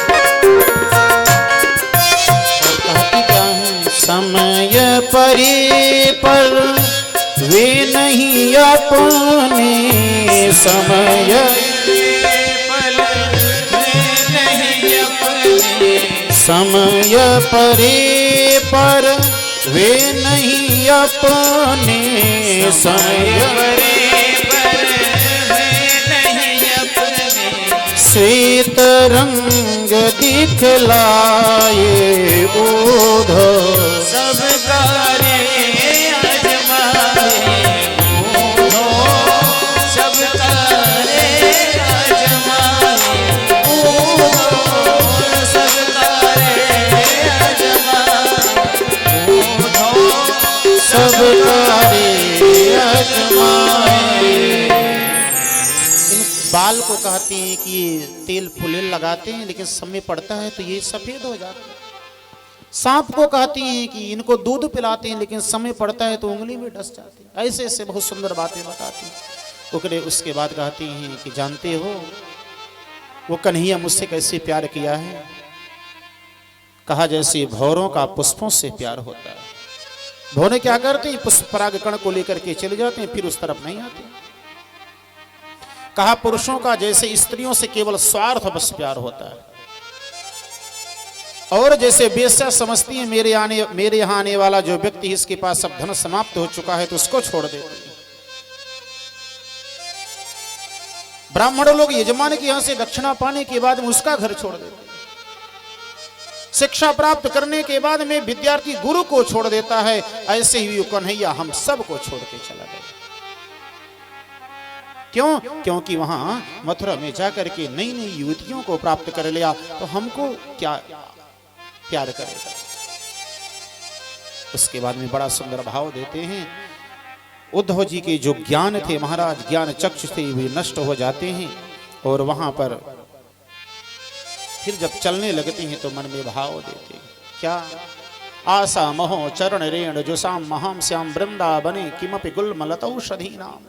भगवान से प्रार्थना कर, हे भगवान अगला जन्म जब मेरा हो तो इसे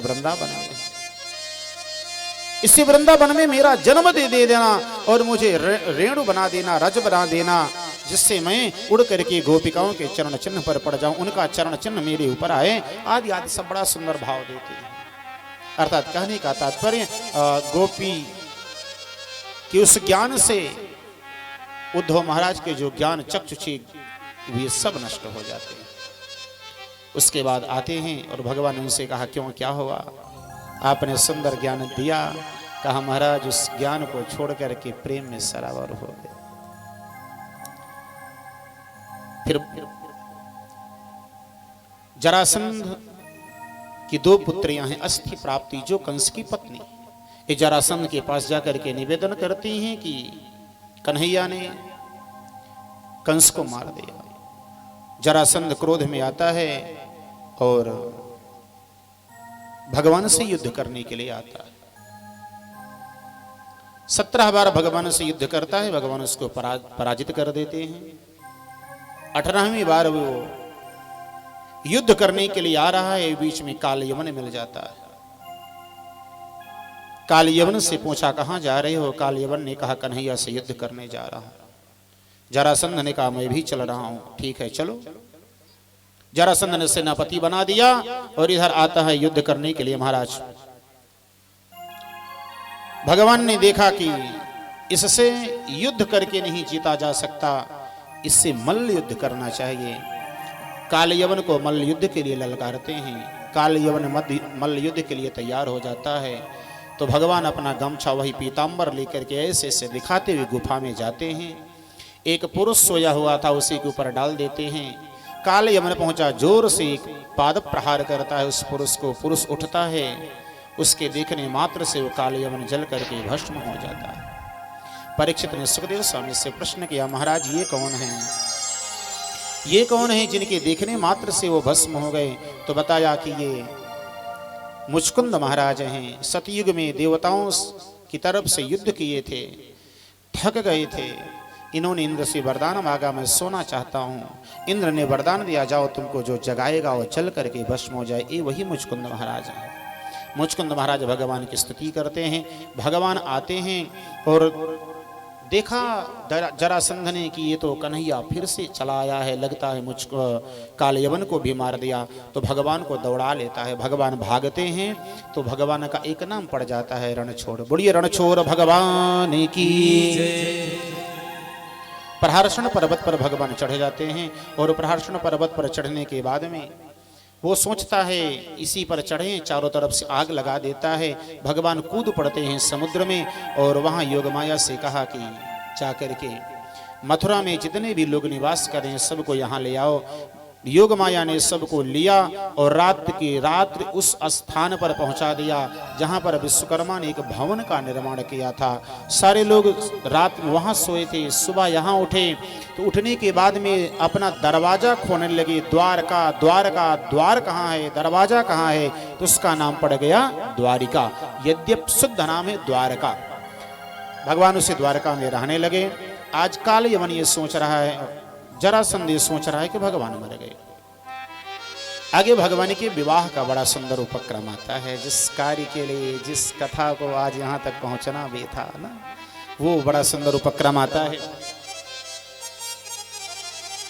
सुखदेव स्वामी कहते हैं कि राजा सी भीष्म को नाम विदर्भाधिपतिर्महान् तस्य पंच भवन पुत्रा कन्यैका च वरानना।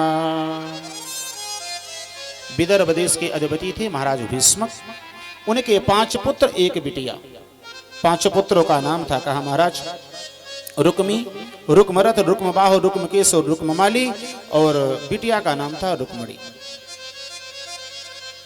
यद्यपि रुक्मी जो था वो अपनी बहन रुक्मणी का विवाह चेद नरेश शिशुपाल से कराना चाहता, लेकिन भगवती रुक्मणी जो थी और भीष्मक महाराज ये सब भगवान कृष्ण को वर्ण करना चाहते, लेकिन बड़ा पुत्र है तो बड़े पुत्र की अवहेलना कर नहीं सकते, इसलिए बड़े पुत्र की बात को मान लिया। आज मैया रुक्मणी जो थी वो बहुत परेशान हो गई, क्योंकि मैं कन्हैया को वर के रूप में चाहती हूं, पति के रूप में चाहती हूं, और ये शिशुपाल से मेरा विवाह करवाना चाहते हैं। तो एक ब्राह्मण को बुलाया और उस ब्राह्मण को बुला करके मैया ने 7 वचन उस पत्र पर लिखा। 7 वचन क्या मैया ने लिखा? पहला लिखती है मैया कि श्रुत्वा गुणान् भुवन सुंदर शृण्वतां ते निर्विश्य कर्ण विवरैर्हरतोऽङ्गतापम्। श्रुत्वा गुणान, मैंने आपके गुणों को सुना है, बस जल्दी विवाह करवाएंगे, थोड़ा समय और दे दीजिए।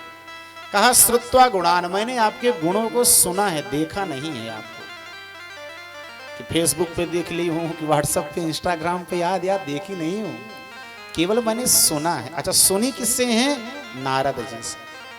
तो नारद जी भगवान का विवाह, नारद जी रुक्मणी का विवाह भगवान से क्यों कराना चाहते हैं? भाई नारद जी को क्या आन पड़ी है? इसलिए आन पड़ी है नारद को, रुक्मणी भगवान नारद की गुरु हैं संगीत विद्या की। रुक्मणी जो हैं वो नारद की गुरु हैं संगीत विद्या की। एक बार नारद जी श्रीमन्नारायण नारायण करते हुए विचरण कर रहे थे आकाश मंडल में। सुंदर 7 सुंदरियां जो थी, बहुत सुंदर सुंदरियां, उनके अंग प्रत्यंग जो थे वे खींचे हुए थे, मतलब खरोंच आई थी। कहा कि उन 7 युवतियों के शरीर पर ऐसे खरोंच लगे थे जैसे कोई कांटे से, तार से आघात पहुंचावे। नारद जी ने उनसे पूछा, अरे आपके पति लगता है बहुत निष्ठुर हैं, बहुत निष्ठुर हैं। कहा कैसे आपको पता कि मेरे पति निष्ठुर हैं? कहा बताओ, आपको इतना मारे पीटे हैं और आपको छोड़ दिए हैं, उनसे ज्यादा निष्ठुर कौन हो सकता है? रुक्मणी मैया ने कहा, वो 7 देवियों ने कहा, मेरे पति ने ना तो मुझे छोड़ा है और ना तो मुझे मारा है। तो कहा इस शरीर पर घाव कहां से आ गया? कहा एक मूर्ख नारद व्यक्ति है। हाँ, कहा एक मूर्ख नारद है, उसको बीड़ा बजाना आता नहीं, झूठा इधर से उधर करता रहता है, तो बीड़ा के तारों को वो चलाना नहीं जानता ठीक से, और अपने को बहुत बड़ा संगीत का विशारद समझता है। तो वो 7 देवियां 7 सुर की देवियां थी, 7 युवतियां। कहा नारद जो तार इधर उधर उस बीड़ा पर फेर देता है, उसी के कारण मेरी शरीर कट गई है। तो उस समय सर्वश्रेष्ठ विद्या, गान विद्या में जानकार अगर कोई निपुण थी तो मैया रुक्मणी थी। तो भगवान नारद ने सोचा शिशुपाल के यहाँ हो जाएगा तब तो मैं जा नहीं पाऊंगा, भगवान के यहाँ इनका विवाह हो जाएगा तो जा पाऊंगा। इसलिए नारद जी उद्योग कर रहे हैं और जाकर के रोज रुक्मणी का कान भरते थे, कन्हैया इतने सुंदर हैं, कन्हैया ऐसे हैं वैसे हैं, आदि आदि बड़े भाव से रोज बताते थे। तो मैया ने कहा उस ब्राह्मण के द्वारा जो पत्र भेजा गया था कृष्ण को, उसमें कि श्रुत्वा गुणान भुवन सुंदर शृण्वतां ते, आप पूरे विश्व में सर्वश्रेष्ठ सुंदर हैं ये मैं जानती हूं, मैंने सुना है। आप रूपवान भी हैं, आप नीतिवान हैं, गुणज्ञ हैं, गुणवान हैं, इस सब मैं जानती हूं। इसलिए हे भगवान, आपको प्राप्त करने के लिए मेरा मन सदैव लालायित है।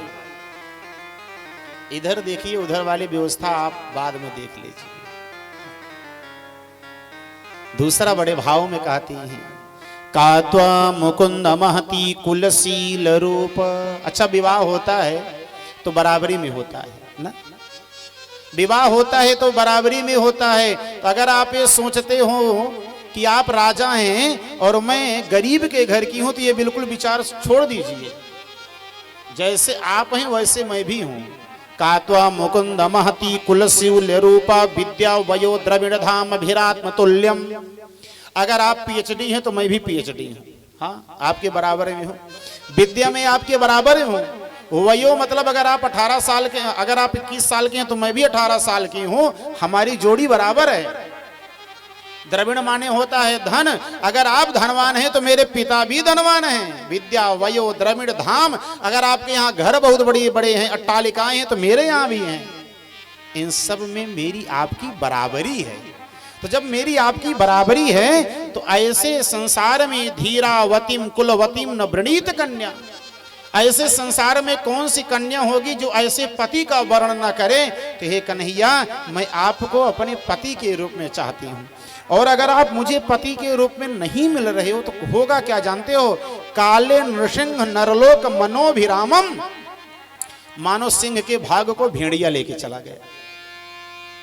सिंह के भाग को भेड़िया लेके चला गया, ऐसा होगा।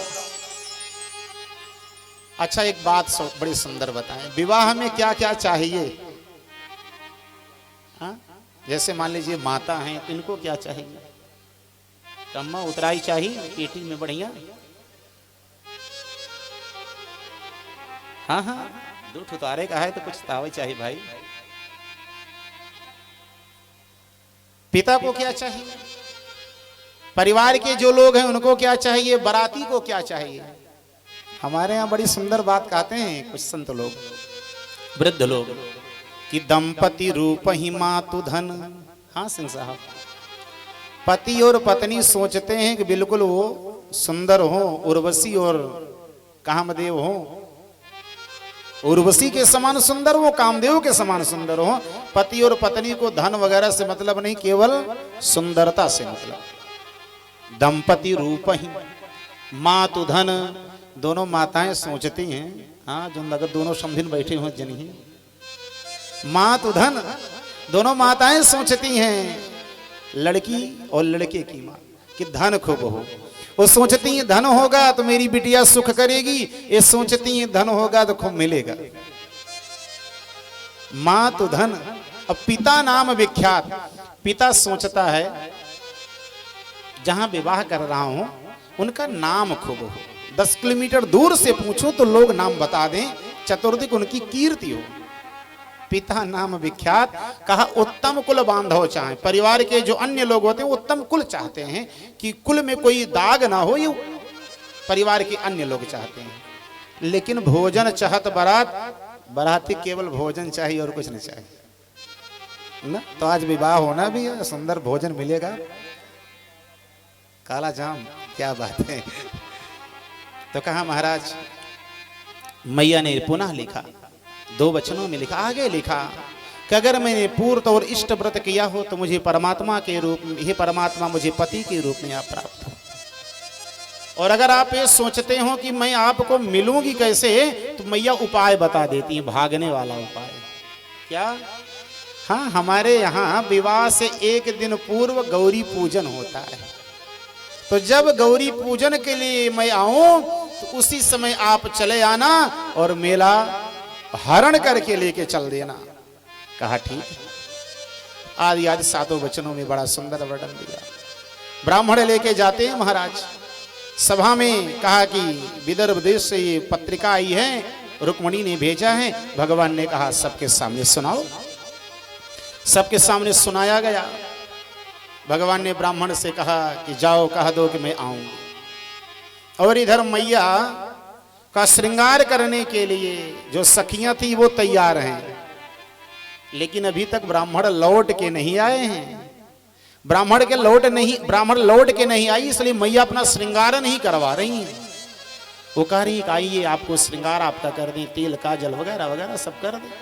मैया रुक्मिणी तैयार नहीं है। ब्राह्मण देवता तब तक आए और मैया ने इशारों में पूछ लिया काम बना कि नहीं।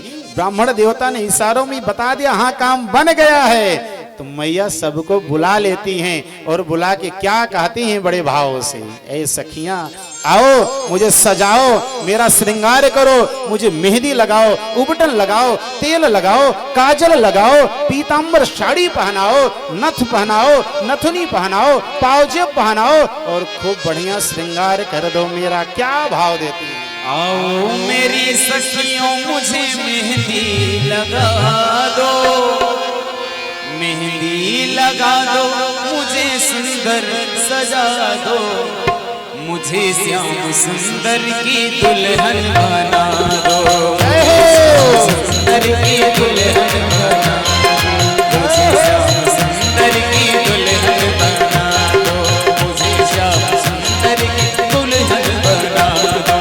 आओ मेरी सखियों मुझे मेहंदी लगा दो, आओ मेरी सखियों मुझे मेहंदी लगा दो, मेहंदी लगा दो, मुझे ऐसी सजा दो, मुझे श्याम सुंदर की दुल्हन बना दो, मुझे श्याम सुंदर की दुल्हन बना दो, मुझे श्याम सुंदर की दुल्हन बना दो।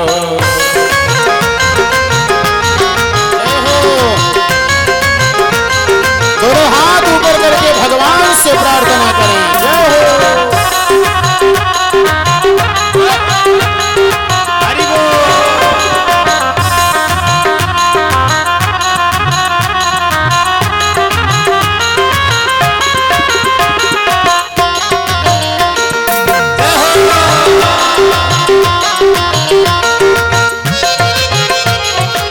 सत्संग में मेरी बात चलाई, सत्संग में मेरी बात चलाई, सतगुरु ने मेरी तीन सगाई, सतगुरु ने मेरी तीन सगाई, उनको बुला के हाथ लेवतो करा दो, उनको बुला के हाथ लेवतो करा दो, मुझे श्याम सुंदर की दुल्हन बना दो, मुझे श्याम सुंदर की दुल्हन बना दो।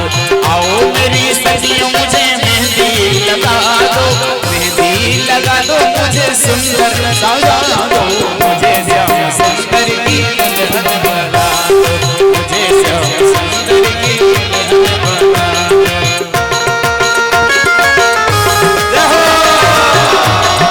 हरि बोल।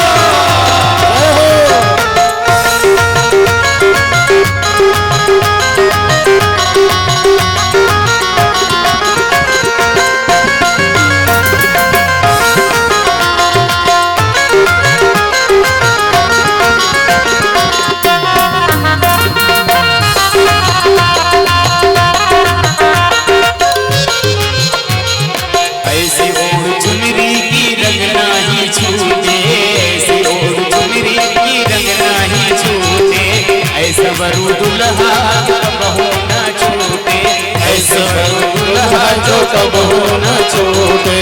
अटल सुहाग की बिंदिया लगा दो, अटल सुहाग की बिंदिया लगा दो, मुझे श्याम सुंदर की दुल्हन बना दो, मुझे श्याम सुंदर की दुल्हन बना दो।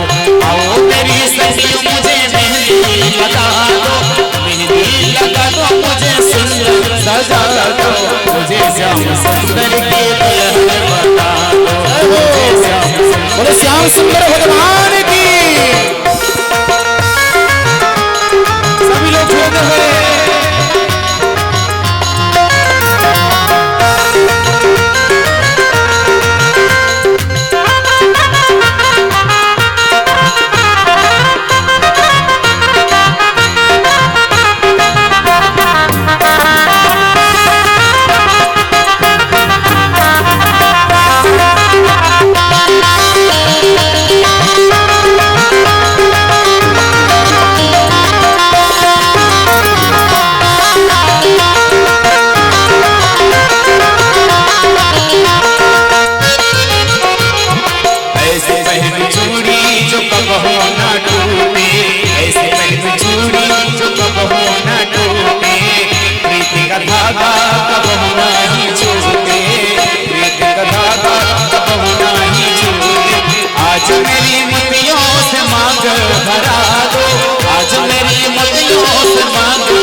बोलो श्याम सुंदर भगवान की जय हो।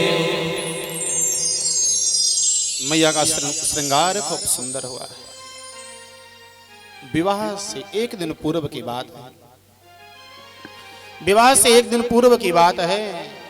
आज मैया अपने सखियों को लेती हैं और जाती हैं कहाँ? मैया गौरी का पूजन करने के लिए। मैया गौरी का पूजन करने के लिए सखियों के साथ मैया जा रही है। क्या सुंदर दृश्य बाबा देते हैं। बोले जय जय गिरिवर राज किशोरी, जय जय गिरिवर राज किशोरी, जय जय गिरिवर राज किशोरी, जय जय गिरिवर राज किशोरी, जय महेश मुख चंद चकोरी, जय महेश मुख चंद चकोरी, जय गज बदन खडानन माता, जय गज बदन खडानन माता, जय गज बदन खडानन माता, जय गज बदन खडानन माता, दमिनी दुमिनी दामिनी दुति दाता, दमनि दुमिनि दामिनि दुति दाता, नहीं तव आदि मध्य अवसाना, नहीं तव आशाना, अमित प्रभाव वेद नहीं जाना, अमित प्रभाव वेद नहीं जाना, भव भव विभव परा भवतारिणी, भव भव भव पराभव कारिणी, विष विमोहनि सबस बिहारिणी, विष मोहन सुबज बिहारिणी, देवी पूजी पद कमल तुम्हारे, देवी पूजी पद कमल तुम्हारे, सुर नर मुनि सब होहि सुखारे, सुर नर मुनि सब होहि सुखारे, सुर नर मुनि सब होहि सुखारे, सुर नर मुनि सब होहि सुखारे, सुर नर मुनि सब होहि सुखारे, सुर नर मुनि सब होहि सुखारे। मैया की बड़े भाव से पूजा करती हैं मैया रुक्मणी। उसके बाद में विवाह पूजन करने के बाद में जैसे बाहर निकलती हैं मैया, जैसे बाहर निकली तो हुआ क्या? भगवान अपने दारू को आदेश दिया था, चारों घोड़ों को ना रथ में हाँक करके दारू को सामने लेके चले आए महाराज। और जैसे सामने लेके आए मैया पूजन करके निकलती हैं तो रुक्मणी मैया ने भगवान को देखा, भगवान ने मैया को देखा, मैया ने अपना हाथ बढ़ाया, भगवान ने अपना हाथ बढ़ाया और दोनों के हाथ मिलते हैं, दोनों को नेत्र मिलते हैं, दोनों के भाव मिलते हैं और भगवान उठा करके रथ पर बैठा लेते हैं। और जैसे रथ पर बैठाए लेकर के भगवान चल देते हैं तो जितने लोग वहां पर उपस्थित हैं सब कहते हैं, अरे लई गयो लई गयो लई गयो रे रुक्मिणी को कन्हैया ले गयो रे, ले गयो ले गयो ले गयो रे रुक्मिणी को कन्हैया ले गयो रे, ले गयो ले गयो ले गयो रे रुक्मिणी को कन्हैया ले गयो रे, ले गयो ले गयो ले रुक्मिणी को कन्हैया ले गयो रे, ले गयो ले गयो ले गयो रे रुक्मिणी को कन्हैया ले गयो रे, ले गयो ले गयो ले गयो रे रुक्मिणी को कन्हैया ले गयो रे, कन्हैया ले गयो रे रुक्मिणी को कन्हैया ले गयो रे। बोले श्याम सुंदर भगवान की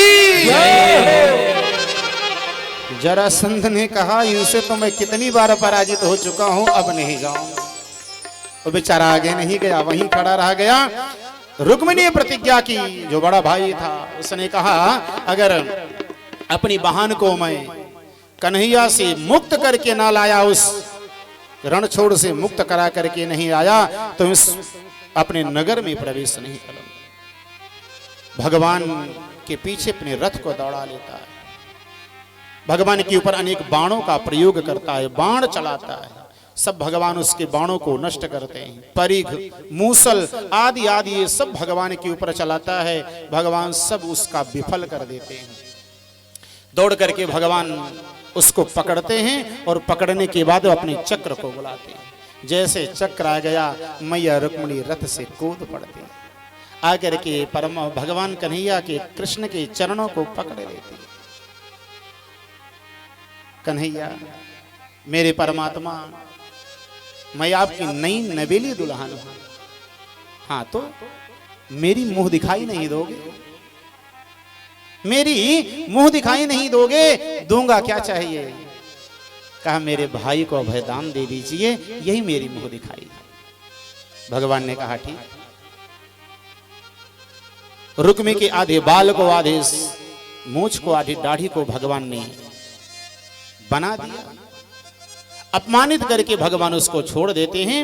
वो उस अपने नगर में नहीं प्रवेश करता, कुंडनपुर नामक दूसरा नगर बसाता है और वहां जाकर के निवास करने लगा। इधर भगवान के विवाह की तैयारी बड़े जोर शोर से है। बलराम को पता चला तो उन्होंने कहा बताओ तुम साले साहब को अपमानित कर रहे हो? अरे रिश्तेदारी की बात है ना, तो ये गलत काम कर रहे हो। भगवान झगड़ा छुड़वाते हैं। हलधर भगवान अन्य जो सेना आती है सबको मार करके भगा देते। द्वारिका में पता चल गया कि भगवान रुक्मिणी को लेके आ रहे हैं महाराज। तो जब रुक्मिणी को लेके आ रहे हैं तो सारा नगर बड़ा सुंदर सजा दिया गया है। तो कैसे सजाया गया है, आइए उस नगर का दर्शन करने के बाद में 1 मिनट के बाद में भगवान का विवाह, फिर आरती और प्रसाद। आज उस द्वारिका को सजाया गया है फूलों से, तोरण से, दीपमालाओं से, और समस्त माताएं, गोल गोपबाल ये सब खड़े होकर के मोद मना रहे हैं। क्या हुआ धन्य द्वारिका धाम, बधाई श्री रुक्मिणी की। हुआ धन्य द्वारिका धाम, बधाई श्री रुक्मिणी की। हुआ धन्य द्वारिका धाम, बधाई श्री रुक्मिणी की। हुआ धन्य द्वारिका धाम, बधाई श्री रुक्मिणी की। लेके आए हो घनश्याम, बधाई श्री रुक्मिणी की। लेके आए हो घनश्याम, बधाई श्री रुक्मिणी की। अच्छा भगवान आ गए हैं तो प्रसन्नता तो होनी चाहिए। अरे विवाह करके ले आए हैं भैया, तो विवाह करके ले आए हैं, लाए हैं तो प्रसन्नता हो। उस जीव, उस परमात्मा का विवाह हुआ है ना। तो बस अंतिम भजन, इसके बाद भजन नहीं होगी। बड़े भाव से गाते हुए सब कहें हुआ धन्य द्वारिका धाम, बधाई श्री रुक्मिणी की। हुआ द्वारिका धाम, बधाई श्री रुक्मिणी की। अरे हुआ धन्य द्वारिका धाम, बधाई श्री रुक्मिणी की। हुआ धन्य द्वारिका धाम, बधाई श्री रुक्मिणी की। लेके आए हो घनश्याम, बधाई श्री रुक्मिणी की। लेके आए हो घनश्याम, बधाई श्री रुक्मिणी की। बधाई श्री रुक्मिणी की। बधाई श्री रुक्मिणी की। बधाई श्री रुक्मिणी की। बधाई श्री रुक्मिणी की। लेके आए हो घनश्याम, बधाई श्री रुक्मिणी की। लेके आयो है घनश्याम, बधाई श्री रुक्मिणी की। लेके आयो है घनश्याम, बधाई श्री रुक्मिणी की।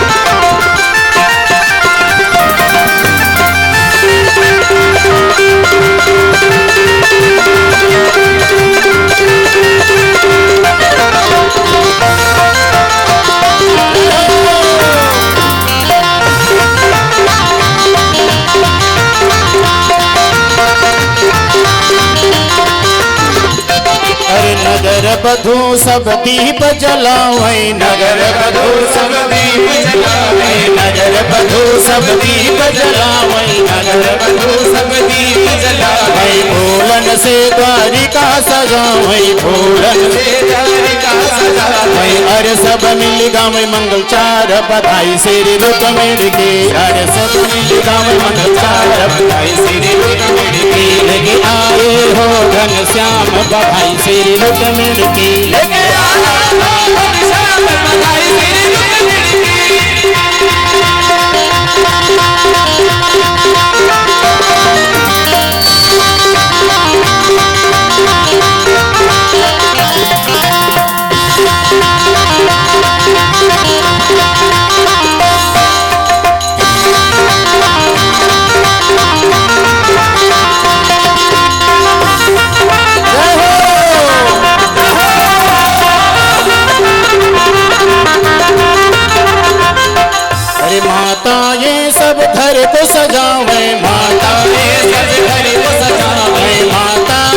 सब घर को सजावे, माता ये सब घर को सजावे, ग्वाल बाल सब मोद मनावे, ग्वाल बाल सब मौज मनावे, माता ये सब घर को सजावे, माता ये सब घर को सजावे, ग्वाल बाल सब मोद मनावे, ग्वाल बाल सब मौज मनावे, अरे कंचन मन अभिराम बधाई सिर रुक्मिणी की, अरे कंचन मन अभिराम बधाई सिर रुक्मिणी की, हो धन्य द्वारिका धाम बधाई सिर रुक्मिणी की, हो धन्य द्वारिका धाम बधाई सिर रुक्मिणी की, धन्य द्वारिका धाम बधाई सिर रुक्मिणी की।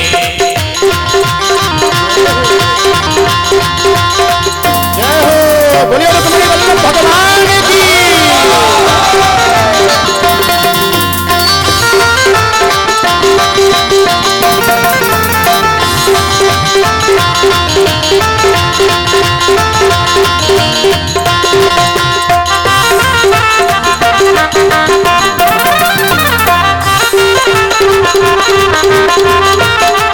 अरे गोप बधू सब दीप जलावै, गोप बधू सब दीप जलावै, गोप बधू सब दीप जलावै, गोप बधू सब दीप जलावै, पुरवासी सब भाग्य सराहै, पुरवासी सब भाग्य सराहै, गोप बधू सब दीप जलावै, गोप बधू सब दीप जलावै, पुरवासी सब भाग्य सराहै,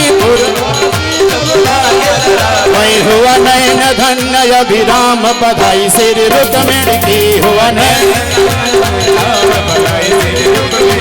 लेके आए हो घनश्याम बधाई सिर रुक्मिणी की, लेके आयो है घनश्याम बधाई सिर रुक्मिणी की, आयो है घनश्याम बधाई सिर रुक्मिणी की, लेके आयो है घनश्याम बधाई सिर रुक्मिणी की, हाँ हाँ बधाई सिर रुक्मिणी की, हो बधाई सिर रुक्मिणी की। बोलिए रुक्मिणी वल्लभ भगवान की क्या बात है। आज बढ़िया सुंदर वो द्वारिका सजा दी गई। भगवान मैया रुक्मिणी को लेके आते हैं, सुंदर मंडप बना हुआ है और उस मंडप में सारे वैदिक ब्राह्मण एकत्रित हुए हैं। मैया हाथ में जयमाल लेती हैं। वो जयमाल सर्वप्रथम जयमाल माँ भगवती रुक्मिणी भगवान कृष्ण को पहनाती हैं। उसके बाद में भगवान कृष्ण दूसरे जयमाल को लेकर के माँ भगवती को पहनाते हैं। ग्रंथि बंधन होता है, भांवर आदि होती है, सिंदूरदान आदि होता है और बड़े भाव के साथ में जितने भी सब लोग होते हैं मैया का पांव पखारते हैं, भगवान का पांव पखारते हैं। कन्यादान आदि होता है और विधि विधान के साथ में भगवान का विवाह होता है। तो भगवान का प्रथम विवाह आज हुआ। तो भैया 6 दिन में आज भगवान का प्रथम विवाह हुआ है।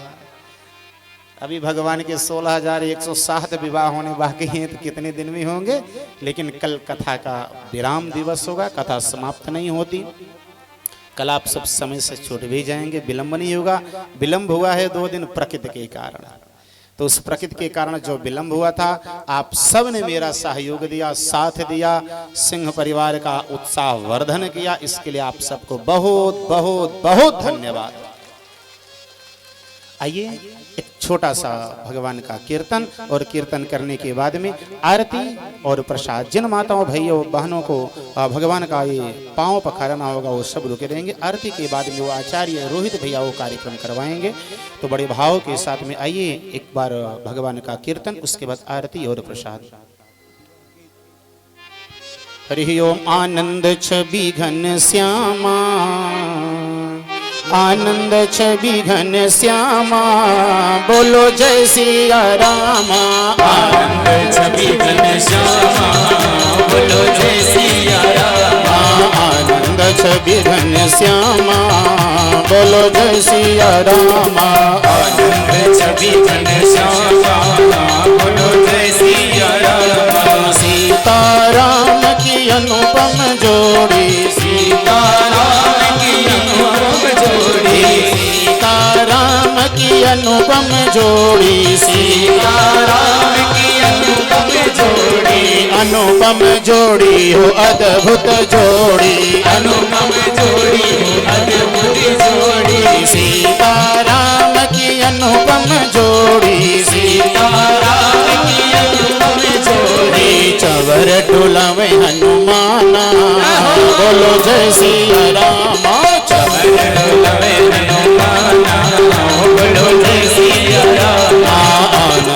छवि घनश्यामा बोलो जय सिया रामा। आनंद छवि घनश्यामा बोलो जय सिया रामा।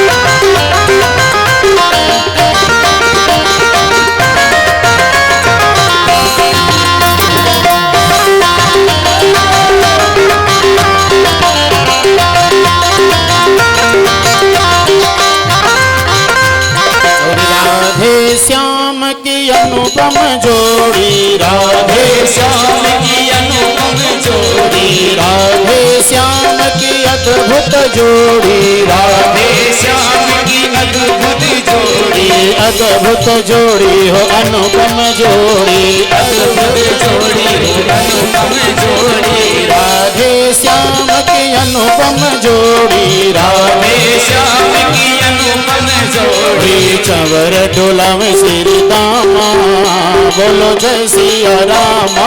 चंवर डोला में श्री रामा बोलो जय सिया रामा। आनंद छवि घनश्यामा बोलो जय सिया रामा। आनंद छवि घनश्यामा बोलो जय सिया रामा। आनंद छवि घनश्यामा बोलो जय सिया रामा। आनंद छवि घनश्यामा बोलो जय सिया रामा। आनंद छवि घनश्यामा बोलो जय सिया रामा। आनंद छवि घनश्यामा बोलो जय सिया रामा। आनंद छवि घनश्यामा बोलो जय सिया रामा। आनंद छवि घनश्यामा बोलो जय सिया रामा। और भागवत महापुराण की, रुक्मिणी वल्लभ भगवान की। आप सब अपने स्थान पर खड़े हो जाएं, भगवान की परम मंगलमय आरती।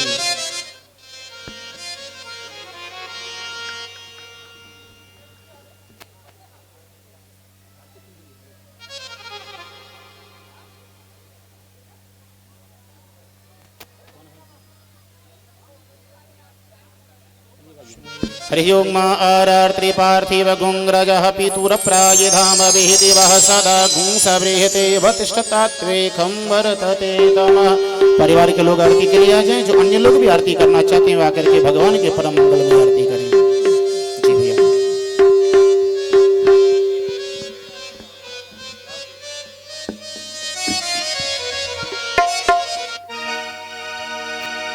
श्री बांके बिहारी तेरी आरती गाऊं, कुंज बिहारी तेरी आरती गाऊं। श्री बांके बिहारी तेरी आरती गाऊं, कुंज बिहारी तेरी आरती गाऊं। आरती गाऊं प्यारे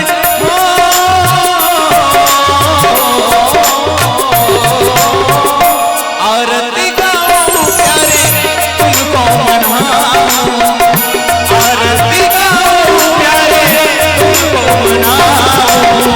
हे बनवारी तेरी आरती गाऊं, बांके बिहारी तेरी आरती गाऊं। आरती गाऊं प्यारे तुमको मनाऊं।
बिहारी तेरी आरती गाऊं, त्रिभुवन के बिहारी तेरी आरती। सभी लोग हाथ बनाएंगे, आरती गाऊं प्यारे तुझको मनाऊं।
तानि सर्वाणि नश्यन्तु प्रदक्षिण पदे पदे जलेन शीतलीकरणं पुष्पैः देवाभिवन्दनम् आरोग्यार्थे स्वात्माभिवन्दनम् आपदामपहर्तारं दातारं सर्वसम्पदां लोकाभिरामं श्रीरामं भूयो भूयो नमाम्यहम्।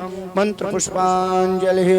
ओम जिज्ञेन जिज्ञमयजन्त देवास्तानि धर्माणि प्रथमान्यासन्न तेहनाकं महिमानः सचन्त यत्र पूर्वे साध्याः सन्ति देवाः नाना सुगन्धि पुष्पाणि यथा कालोद्भवानि च पुष्पांजलिर्मया दत्त गृहाण परमेश्वर।